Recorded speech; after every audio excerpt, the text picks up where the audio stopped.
So we have now discussed the first aspect of the creative process, right? We've looked at the ordinary world. This is super important because if you're trying to be creative, it's really good to learn how to do things. It's really good to develop expertise. It's also really good to feel grounded and safe, which is what the ordinary world does for a lot of people, right? I mean, just imagine going through what we're going through within the past few months with the pandemic and with protests and with riots. I mean, a lot of people feel uneasy and kind of want to go back to their ordinary lives, right? And that's kind of what the ordinary world gives you. It gives you a sense of stability. It gives you a feeling that you understand what's going on with your life and you can plan appropriately. It's kind of hard to plan when we don't even know if we can meet ever again with other people, right? So the ordinary world is useful in terms of being creative. But whenever you're trying to do something different, you eventually have to leave that behind, and that's uncomfortable for a lot of people, right? I mean, as we go through this pandemic, we're going to be going through transformation. Things are bound to change. I mean, and we can probably guess what those things are. And that's part of the process of growth, which the creative process is all about. The next aspect of the creative process then is about answering the call to do something different. And you experienced this firsthand when we looked at our creativity challenge this week, right? So we were asked for volunteers to do something potentially embarrassing. Well, let's think about what happened when you were first confronted with that choice, whether or not to volunteer. Okay, so within the chat, go ahead and answer me this question. When you were told that you were had the choice to volunteer to do something potentially embarrassing, how many of you thought negative outcomes first, and how many of you thought positive outcomes first? Go ahead and type in either positive or negative in the chat to give us a sense for what your initial thoughts were. Wow, I saw one positive. That's fantastic. Utah, all right. Yeah. I mean, for the rest of us, negative outcomes is not only, common, it's kind of biologically wired into us, right? So maybe you thought positive things like this could be fun, this could be really cool, maybe I could get extra credit for this, which eventually you did. But for the most part, biologically, we're wired to think about what could go wrong, right? We're wired to think about negative outcomes first. I mean, I'm sure a lot of us are thinking, well, I don't want to embarrass myself, right? Potentially embarrassing means there's a chance of it happening, which, by the way, almost everything in life has a chance of potentially being embarrassing. So yeah, I don't want to do that. Maybe some of us thought worst possible outcome first. Maybe some of us thought of the thing that we for sure do not want to do. And that was the first thing we thought about. Maybe a lot of us just had an emotional response based off the fact that the future was unknown. We don't know what the task would be, what we're volunteering for, and just the unknown of it was the problem, right? Was what was scary. Now, recall what we learned about earlier this week, right? We are very good at habitual pattern recognition. We take bits and pieces of information in our environment, and then we impose meaning upon this. Well, for human beings, because of how evolutionarily speaking we survived in harsh conditions, we have the tendency to take the bits and pieces of information around us and impose meaning that allows us to see danger and problems. So we take a look at bits and pieces of information that's around us that we don't have a complete picture of, and our wiring, our intuitive biological response is to try to formulate a picture that shows us what the potential dangers are first. We see danger first. This is referred to as the negativity bias.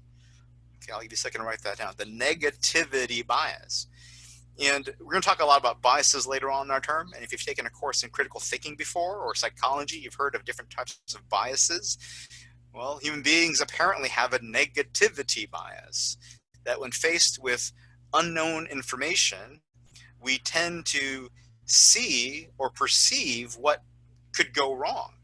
Right? We tend to perceive how this information could be representing some sort of negative outcome. Okay, so remember, habitual pattern recognition, whatever we perceive is really coming from us, right? Whatever's in front of us, whatever our sensory organs are intaking, and then we later make sense out of us, that making sense out of it comes from us and our personal experience, from our personal background.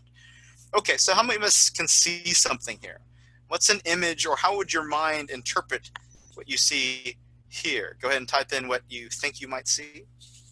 A person, a dog, a bearded man. Oh, Yusuf, a bearded man, a coyote and a gorilla. A person climbing a mountain, a guy with a beard. Wow, that's our second bearded person. A long-haired person. Okay, so let's use that theme of long-haired person. If you don't see anything, that's fine, Jackson. That's fine. Oh my goodness, Yusuf sees Jesus.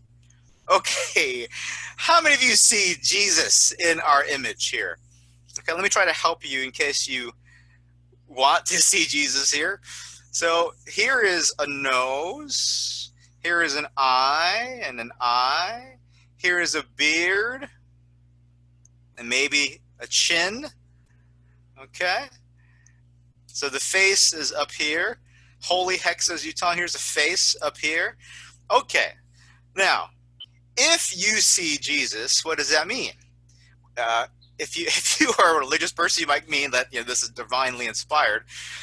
From a psychological standpoint, what this means is that in your history, right, in your past, you've experienced images of Jesus, maybe through European art. So medieval art often has these very similar depictions of Jesus with a long beard and a certain facial structure, right? So if you've been exposed to those images, that form of artwork over and over again through just being part of the culture or watching movies where Jesus is always depicted as a man with a long beard, then you may be able to see Jesus in the image, right? But if you've never been exposed to that form of artwork, if you've never been exposed to those sorts of imagery, then you would maybe have a hard time seeing or interpreting these bits and pieces of information as being Jesus.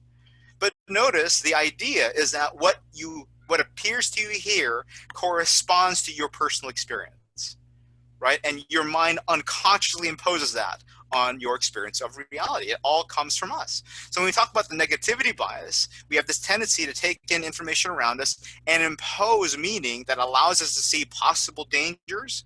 That comes from us, right? Seeing those dangers, imposing that onto the image, that comes from our past experience. Let's take a look at another image here. What do you see in this image?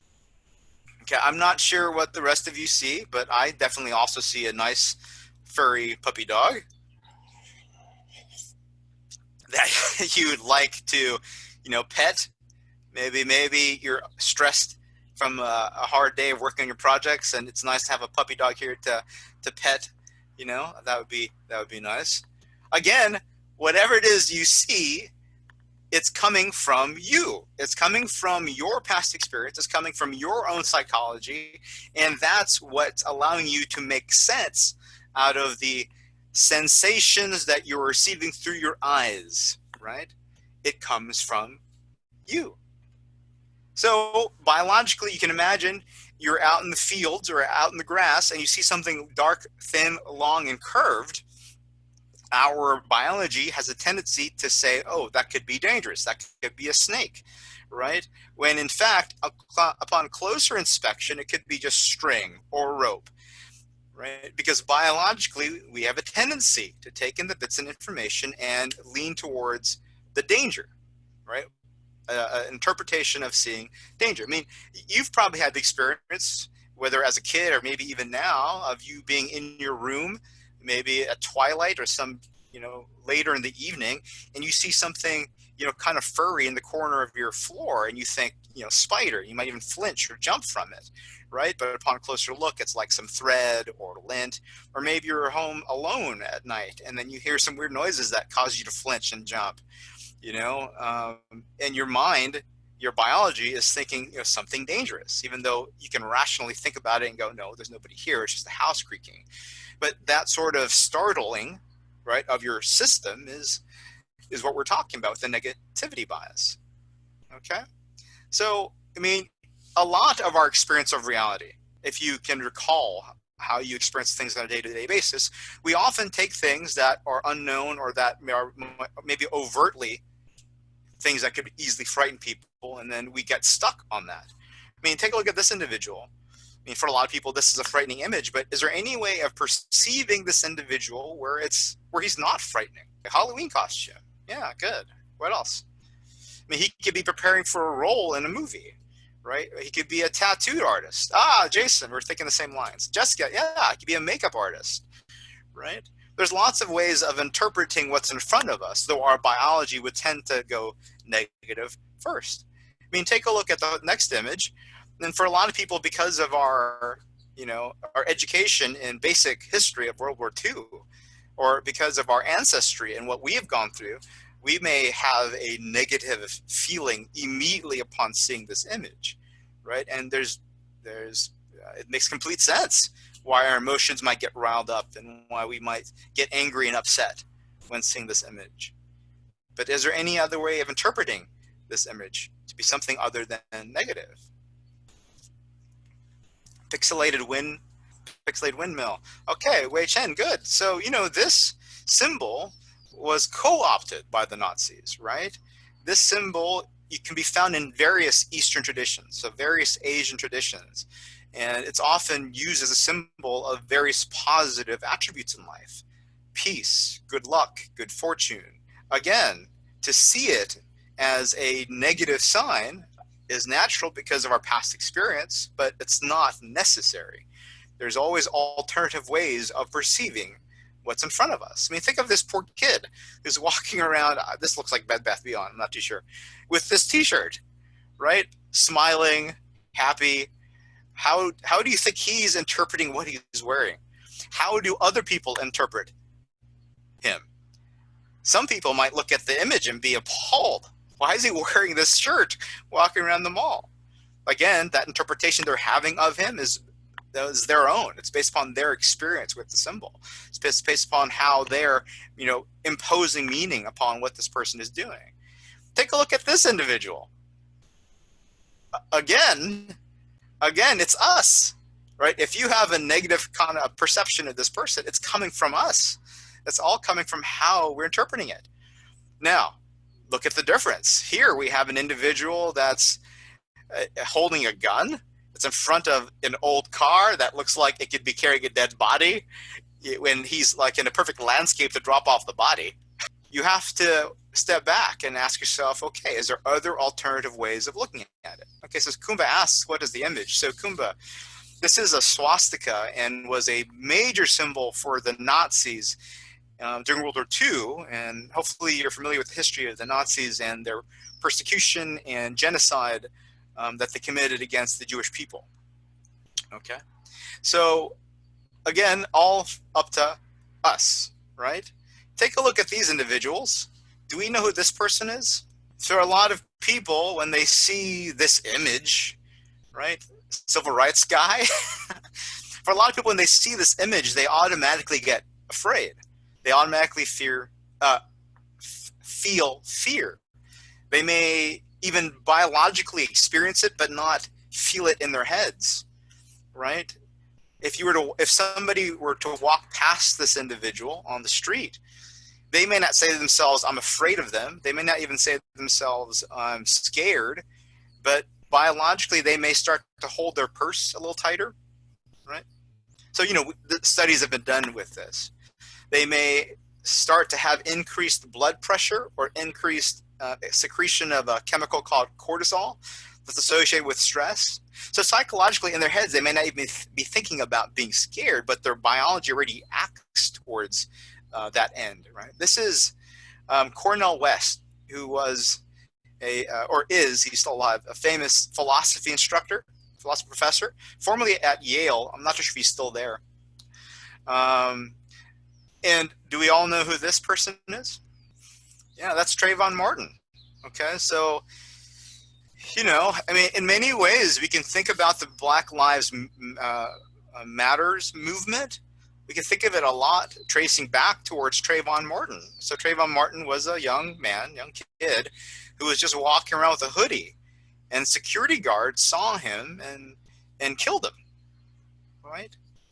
For not doing anything, worthy of being killed, for not doing any sort of crime that was overt and worthy of being killed by a security officer. But this is the negativity bias. Somebody saw an African-American young man wearing a hoodie and automatically impose meaning upon the experience. And when we see police brutality towards minorities and underrepresented groups, I mean, the idea is that it all kind of stems from habitual pattern recognition and then the negativity bias, automatically imposing a meaning upon what they see with the clues: hoodie, dark skin, in a neighborhood that maybe they don't see that many of these people reside in. And automatically they have this instinct of negativity and fear overwhelm them. Maybe in the same way a lot of us had that overwhelm us during our heroic challenge assignment, right? And even when we see protests in the streets, I mean, a lot of people, a lot of Americans see the protests and feel afraid, right? Partly because a lot of some of the protests have been accompanied by violent riots, but simply because seeing certain people on the streets acting in ways that look chaotic, you know, the meaning that some people impose upon this imagery is, you know, one of fear and danger. I mean, if it applies to all of those things, it applies to things like this, right? People sometimes get completely overwhelmed with anger and frustration just by seeing an image like this. In the old days, I would show an image of George W. Bush, but now people don't seem to have that reaction to him, so I'm showing you an image that's more current. Or images like these, right? You'll get a notice in the mail that your job was terminated, or maybe you get a notice from your landlord that or from the bank that your home was foreclosed on, or maybe you're in the streets and you're, you know, succumbed by the traffic. Or maybe you see a lipstick on your loved one's collar, and, you know, no one can blame you for going negative first. No one can blame you for thinking about worst possible outcomes first. But, you know, the idea is it's all from us. It's not how reality necessarily is. That would require maybe more data gathering, but to do that, we'd have to release ourselves from the grips of the negativity bias so that we can proceed and gather evidence more, you know, objectively. Can you possibly think of alternative perceptions of these sorts of things? Well, you know, getting your termination notice from your job could be a good wake-up call for you to change the way you perform your duties or to change your careers. And to get a foreclosure notice could be a wake-up call to change your spending habits or to move and have an opportunity to start a life someplace else. There's lots of ways in which these things can be interpreted in more positive lights. But the negativity bias is really the following. We are wired to fear the unknown. We are wired to think negative first and to avoid risk at all costs. Can you think of how this worked or why we developed this as a result of living in dangerous environments? Well, imagine your ancestors, right, living in the wild, and they see something gold or, you know, orange and furry in the bushes, rustling in the bushes. Well, if they thought it was fruit and then proceeded to walk closer to it to get more details, to get more data, and it turned out to be a lion, that one mistake would kill them. However, if they saw something gold and furry in the bushes, or tiger, and they thought to themselves lion or tiger first, and didn't proceed to go towards it and instead run away, right, they would survive. Now, let's say they were wrong. Let's say it actually was fruit and they ran away from fruit. How bad is that mistake? Well, not bad, because you just miss out on fruit for one day. But if you make the other mistake, right, if you think it is fruit when it's in fact a lion or tiger and you go closer towards it for inspection, that one mistake kills you. Those people were not our ancestors, right? Those people were not our ancestors because they died out before they were able to procreate. So our ancestors are wired to be afraid of the unknown, right? And it has lots of evolutionary advantages. You survive to the next day, right? There's lots of evolutionary advantages to this. So it makes no wonder then that we have a tendency to see threats in the future more than we do rewards. I mean, just think about how often you focus on possible problems than you do about how there could be great outcomes after something happens, or, you know, and when you're projecting onto what might happen later. It makes no wonder then why we focus more on possible pitfalls than opportunities. It's no wonder then why we often think about past problems than past successes. How often do you find yourself just like replaying old problems or old discussions that you feel uncomfortable with in your head, or replaying, fights you've had with people, or about thinking about, this future conflict you're going to have with that person? How often do you find yourself in the middle of that mental story, replaying that in your head, as opposed to the good stuff that happened in your past, or how tomorrow's meeting could go really well? It's part of our biology that it's this way. And can you see how this is a problem for creativity? How if you're trying to leave the ordinary world and literally go into the unknown, that fear can often keep us back from exploring and trying something different, right? So a lot of people have these sorts of thoughts when they are trying to debate whether or not to answer the call to be different. Thoughts about, oh gosh, this could be a waste of time. I don't know if I should try that. It's new, I'm not too sure how it's going to work out. I might suck at it. I might fail at it. It might not be any good. It's just too much effort on my part. I'd rather just, I don't know, sit in my room and play video game, right? Or maybe you've done something and then that voice is telling you how awful it is, how it doesn't look very good, how you're not, don't have the skills to do it. That voice is part of the negativity bias, right? Yeah, that's good to bring up, Yusuf. So the second aspect, it's about answering this call. It's about making the choice to leave behind the ordinary world to do something bold, which is something I hope you experienced during the creativity challenge this week. All of these people that were studying in class had the courage to try something new, to test stuff out, and then to eventually fail, right? They all were able to overcome fears of being criticized for having weird art. I mean, Oprah Winfrey overcame her. You can imagine the ordinary world of 1980s, 1990s talk shows. It was run by a man named Phil Donahue. He had the Donahue Show. He was the #1 talk show host on TV during the time. White male, older gentleman. So everybody had this idea of what a talk show host was supposed to look like. So here comes a African-American female with a body type that you don't often see. So she had to overcome lots of ridicule and fear to enter and try something different. Mahatma Gandhi, frail, right? Older gentleman who overcame and helped liberate, India from British rule. Think about all the fears and pessimistic thoughts that he had to overcome. Here's Sergey Brin and Larry Page, the founders of Google. Do you know their background, their story? They were graduate students at Stanford. Okay, think if I gave you a free ticket to Stanford, I said, here, you get to go to Stanford. I'm going to guarantee you admission. You're going to be guaranteed admission to graduate program. And then one day you go, I have this idea for this thing called Google where people go online and search for stuff. By the way, there really weren't many search engines during that time, right? People weren't using the internet as frequently or as frequently as they do now. So how courageous is it to leave behind your Stanford education to go start this new company? And that sort of ethos of exploration and courageousness to try new things. I mean, this is still within Google, right? They try new things all the time. Sometimes, though, these things fail, right? And that's just part of the process. Accepting the fact that failure is part of the process is what allows you to have the courage to do something new. I'm assuming people remember Google Plus.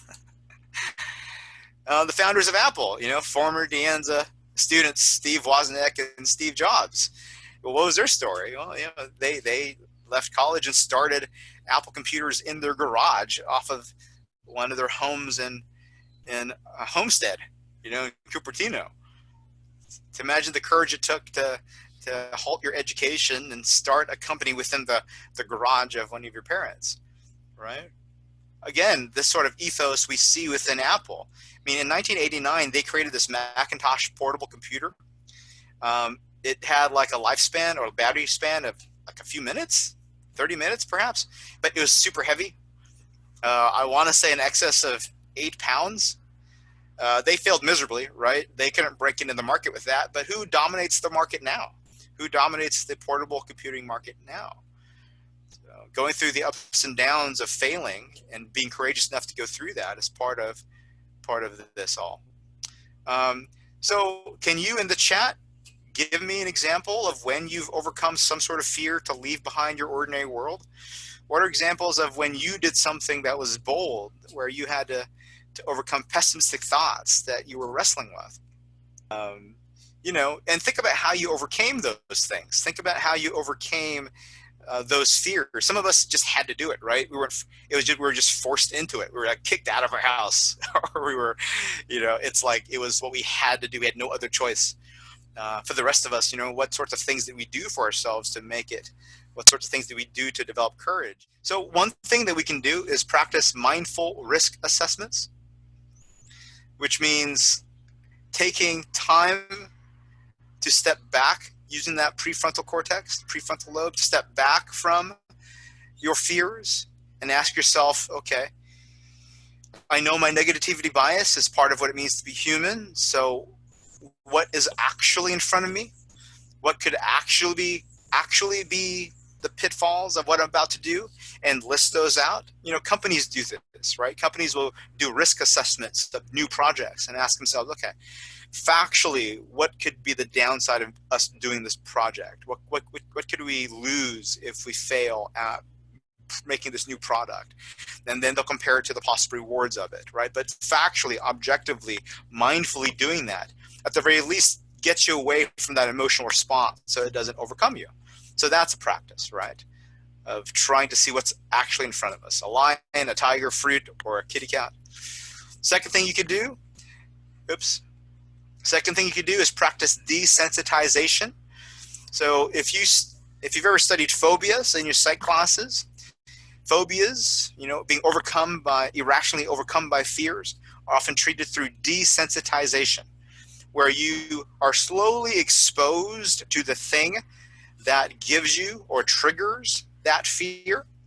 And you get so slowly exposed to it that you get used to it and you're no longer as triggered by it, right? So let's imagine you have a phobia of spiders. So maybe slowly your psychiatrist or counselor will start talking to you about animals, or start talking to you about the animal kingdom.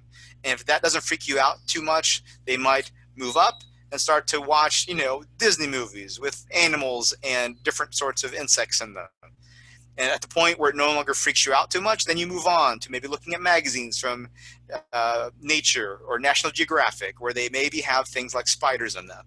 And maybe you get scared, right, when you first see it, but slowly you get exposed to it and you get comfortable. And then maybe you go to the zoo and see spiders. And then maybe eventually you get to the point where you can touch one. But it's through that desensitization that you get accustomed to it. So think about an artist, right? Or let's use an example of musicians. I brought up being in a band earlier. What could you do if you wanted to overcome that fear of, playing in front of other people? Well, maybe you first play in front of a mirror. And then maybe you play in front of friends and family who will be okay and will always support you. And then maybe you go play in front of a small, coffee house. And then maybe you play in front of larger audiences. 3, you can make positivity more of a habit. We know the negativity bias is ingrained in us, but we have the ability to overcome these biases. So maybe you can practice making positivity a habit, so that when you see something, you can choose to interpret it as something positive, as opposed to automatically just sticking with some sort of negative connotation. Well, one thing you can do is practice gratitude. There's lots of studies done out of the University of Davis and Irvine, one of the two. They have a whole lab dedicated on gratitude, and how simply journaling and writing down 3 things that you feel grateful for the day, right, has dramatic effects on your feelings of well-being. Just sitting down and writing down, well, man, I was really grateful that I got through that test today. I was really grateful that I had that really good meal. I was really grateful that I was able to, walk after doing that marathon the previous night. Just 3 things that you feel grateful for is practice on focusing on positivity. Whenever you're doing a positive, or whenever you're having an experience, try to savor the experience. I mean, let's say you drink coffee in the morning. How many of you, when you drink your coffee, do so, but don't really taste the coffee or aren't even aware of you drinking it, because your mind is already racing on all the stuff that you have to worry about in your day? Or think about your shower and how often you take a shower, and instead of actually just savoring how awesome it is to live in a place with access to warm water, to live in a place where you have access to irrigation, and to just feel how good that warm water feels on you, in the shower, how often do you just have your mind racing and all the problems and all the things you have to worry about, right? So saving your experience is practicing making positivity a habit. Right? We're just trying to find ways of overcoming the negativity bias. You can also focus on the future. And focusing on the future deserves its own sort of slide here, right? Because this is a huge thing. So you can focus on positive possibilities in the future. We call that optimism. And optimism is different than wishful thinking. Optimism is just remembering that the future is unknown, which means it could go against you or for you, right? It's unknown. I mean, that's a really realistic way of looking at the future. Too often we're pessimistic, right? We think about the worst possible outcomes. Wishful thinking is thinking that the positive thing will happen. So you buy a lottery ticket and you go, this for sure is the winning ticket. That's wishful thinking, because when you scratch it and you lost, it's disappointing. But if you just keep in mind that it's unknown what's going to happen, that's optimism, because it could be a positive possible future. This means then the practice of cultivating optimism includes letting yourself dream. Allow yourself to dream of all the great things that could happen when you try this new this new way of creating art, or this new way of writing a song, or this new way of presenting material, or this new way of making money for yourself. Focus on all the positive possibilities that could happen. Visualize them, right? Think about live with the imagery of that, because we're trying to get emotions that can help us overcome the negative emotions of the negativity bias. Walt Disney was famous for encouraging this within his employees. He was famous for trying to convince people of the power of optimism, right? So he has this quote, all our dreams come true if we have the courage to pursue them. And you'll see this a lot, right? In Disney quotes, if you can dream it, you can do it. Always remember this whole thing, the whole Disney empire, which now rules the world with their films and their TV program. Always remember that this whole thing started with a dream and a mouse. I mean, you've probably seen Hallmark cards that talk about this, right? Or fortune cookie fortunes that talk about this. Life holds special magic for those that dare to dream. Okay, so this is nice. This is nice to hear. But how many of you have had a dream and then it not come true when you grew up? How many of you had a dream and then you're like living your life now and it's like, it's not going to happen, right? Like I had the dream when I was growing up around here that I was going to be a point guard for the Golden State Warriors. That's not happening. So what's the deal, Disney? What's the deal, Hallmark? Why are you telling us if you dream it, then it'll happen? Is he lying to us? Well, I mean, think about it this way. If you don't dream about it, if you don't visualize it, then you won't ever take this step towards it. If you don't have the vision of where it is you want to go and what it looks like in your head, then why would you ever take the first step out of the ordinary world? So it's part of the process to do the dreaming. And in fact, oftentimes the things that actually manifest for you might even be better than what you're dreaming, or they may be more appropriate for your growth than what it is you're dreaming about. So let's wrap this up because I'm already 5 minutes over here. So this is the second aspect, right? Answer the call like we did for our heroic challenges this week. Being scared, having the negativity bias is useful. You want to stay away from danger, especially life-threatening danger. You don't want to do like some of these college students are doing and have these COVID parties where they're betting on who gets COVID. I mean, that's insane. You don't want to, expose your parents to a deadly virus or to friends who are. I mean, so having the right and appropriate amount of fear is good for us. You don't want to be putting your hand in the middle of fire, right? It's good. But obviously the issue is if you're trying to change, if you're trying to evolve, you're trying to make something different, new film, a new rap, a new type of visual art for yourself, you have to overcome that negativity. You have to overcome that voice in your head that's telling you how awful this could be, right? To overcome that pessimism. And the solution is somehow develop the courage to create. part of that is maybe like taking a look at these role models and getting inspired by how they overcame, you know, obstacles and how they overcame their own fears to do this. Okay.